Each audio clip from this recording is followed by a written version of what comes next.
Welcome to Golf, Guns, and Liquor, but mostly golf. Today we're going to be talking about our second session, which is planning a golf trip. So you want to plan a golf trip. Three things you need to consider: age of your participants, type of alcohol you're obviously drinking. Don't go to a dry county or dry state, not that they exist. And what type of clubs you'll be attending when you're on the golf trip, whether it be dance clubs, strip clubs, or even the price club. A couple other things to think about. Price fluctuates greatly with age. The older you are, you usually have more money. You can take a more expensive trip, a nicer trip. The weather. If you live in a northern climate, you want to get the hell out of Dodge. And of course, the location, and we'll talk a little bit more about that. But obviously, the real purpose of a trip: get out of the house, get away from the wife, the kids, the girlfriend, the significant other, spend time with the boys. Really. So, who goes on a golf trip? Always refer back to my video on golfer types. You're going to have three types of guys on this trip in addition to the types: single guy, the married guy, and the remarried, divorced. He's in between marriages. The single guy is going to be a hound dog. The married guy, depending on what age he is, he'll be either 18 years old or he'll be 65, and he'll be acting like it. So who do you want to take on a trip? Well, you want to take the gamer.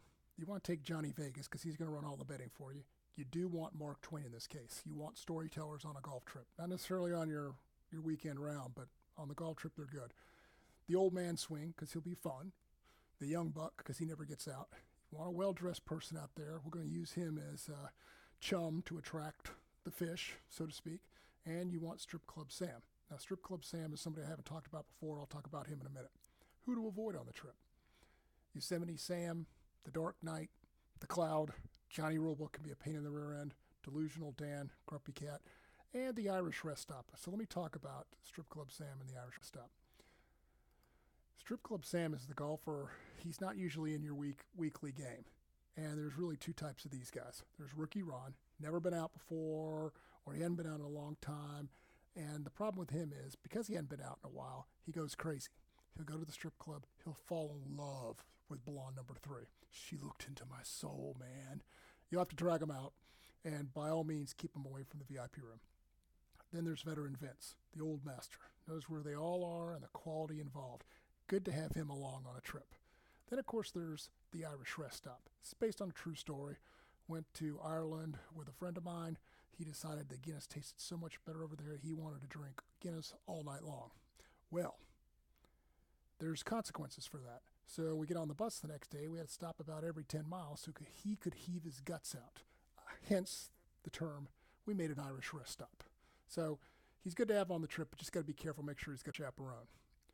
So when you go through the planning, understanding the age group of the people, it affects your rounds, your non-golf events, and kind of the behaviors, and even to a certain extent the alcohol. So let's talk about this. If you're the younger group, 22 to 40, you're going to play 4 days. 18 holes, 36, 36, 18 holes. Golf, golf, golf, golf.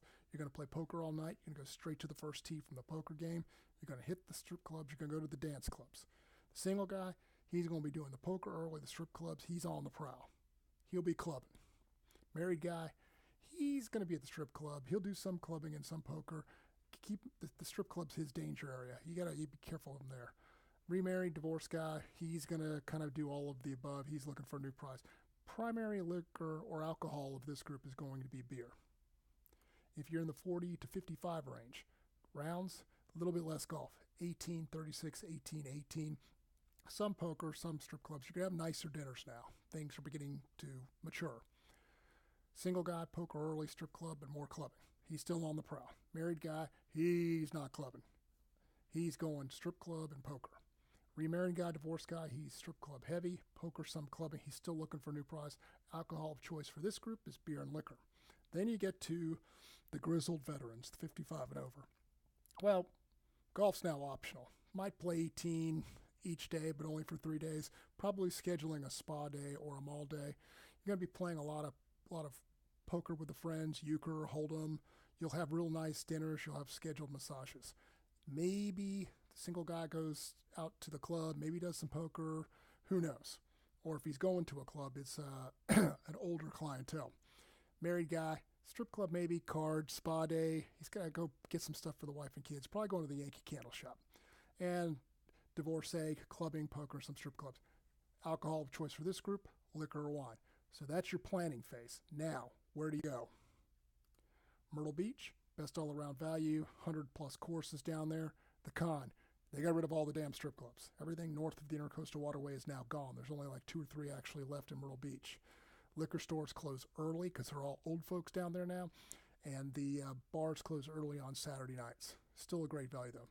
Kiowa, great courses, everything self-contained, but it's expensive. Charleston is too far away, so bring everything with you, and the wind can make your round, particularly at the ocean course, brutal. Tampa, good golf courses. They're usually up to the north, warm always. So when it's raining, it's still 65 degrees, and it is Strip Club Nirvana. Cheetah, 2001. Mons, good courses, but they're far north or far to the south. You got to travel. Jacksonville, great golf courses, lots of stuff nearby, but it's North Florida, so the weather can be iffy early in the year. TPC Sawgrass is hard to get on and can be expensive. Jones Trail, again, great golf courses, but unless you specifically stay in one area, you're going to be moving constantly, which can wear you out on a trip after golf and drinking during the round. Upper Midwest, great courses up there, but it's expensive. Also limited due to the weather, depending on what time of year you're trying to go. Maybe hard to get to. And of course, everybody always talks about Bandon Dunes, some of the best courses in the world. They're hard to get to. Weather could be a factor. If you're out of shape, you're going to be in trouble because you're going to be walking. I haven't mentioned any of the international trips. That's a separate category unto itself, and I'll talk to you about planning with that. So the types of trips you're on, there are really 3 types. You can do a Ryder Cup trip.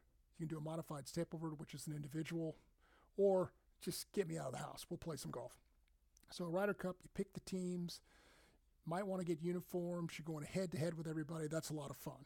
Can get some bad blood going, though. Modified Stapleford, everybody's playing an individual points total. You can rotate the groups every day.